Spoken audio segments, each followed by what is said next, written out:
Alright, welcome to the news for Wednesday, August 25th, 2010. The first article I have today is from Gizmodo. It's an article about technology beating up our brains. It's basically saying that we don't give ourselves enough time to stop and think about what's going on. We're instantly distracted by our phone. It's definitely true. If you get a break in class, what do? You pull out your phone. Now, what it used to be before, you would get a break from class and you'd relax, or if you were having a conversation with someone, if they had to take a break, you would relax and think about what had happened. But instead now we're pulling out our cell phones and we're looking at our email, seeing what's going on. We're always worried about something else and we're trying to keep up on what's going on. And it's not necessarily the best thing for our brains. And I definitely agree with this, and I think everybody needs to take a look at this. This is one of the reasons I deleted my Facebook. Okay, it looks like Apple is announcing a music-related event for September 1st. They've made the date official. A lot of people are hoping they announce a iTunes in the cloud service, something where you can stream your music online. I'm not sure if that's going to come. It doesn't seem too serious. A lot of people are thinking that it's not. A lot of people are thinking there's going to be new iPods, maybe better screens on the older ones, maybe talk about Apple TV and how it's integrated with music and so forth. But probably not going to be too big of a deal, but you might be surprised if they announce the cloud-based streaming music, which would definitely be something everybody's looking forward to. Alright, another article I had was Stephen Colbert's Internet Privacy Smackdown. If you didn't get a chance to see this video, go to colbertnation.com and check it out. If you've been paying attention to internet privacy here in the last few months, or more even, you'll definitely get an idea of what's going on. It's basically what Colbert does is a satire of what's going on in the world today, and he takes some quotes and he works in the way he needs to, and basically makes you believe that yes, privacy is a very big concern, and it is. But he does it in a great, funny way that people who watch his show typically aren't aware of internet privacy. So I was pretty impressed this actually made it on air.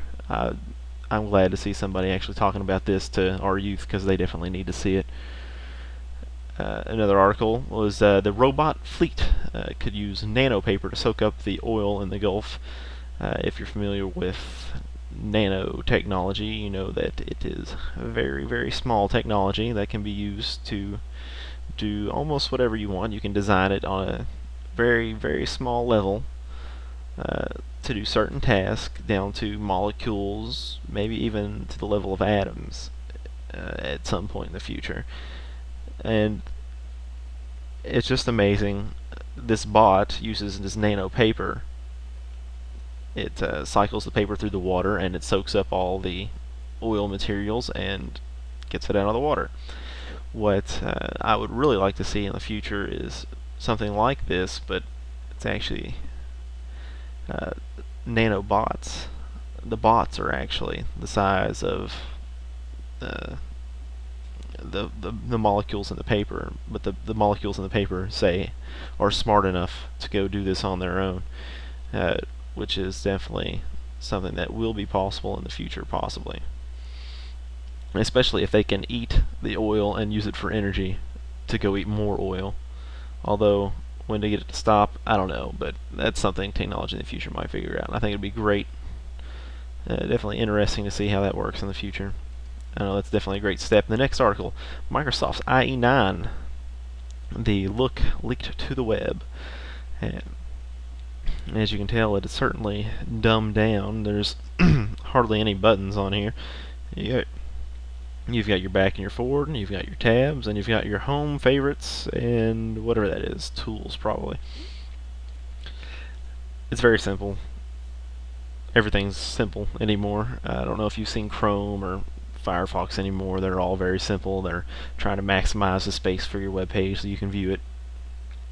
I don't know if this is a trend that people are getting dumb and they need easier controls, but I seem to remember being able to use Netscape pretty well back in the day, but I don't know. Apparently people need more than that now, or less, should I say. Maybe it's just too cumbersome. Maybe it's like the first article. There's too much technology and we need less of it, and Microsoft's just helping us do it. And the last article I have is Intel's mind-reading computer could bring thought-controlled interfaces to a whole new frightening level. That's true. One day we will have thought-controlled interfaces, if not controlled with our eyesight or however you want.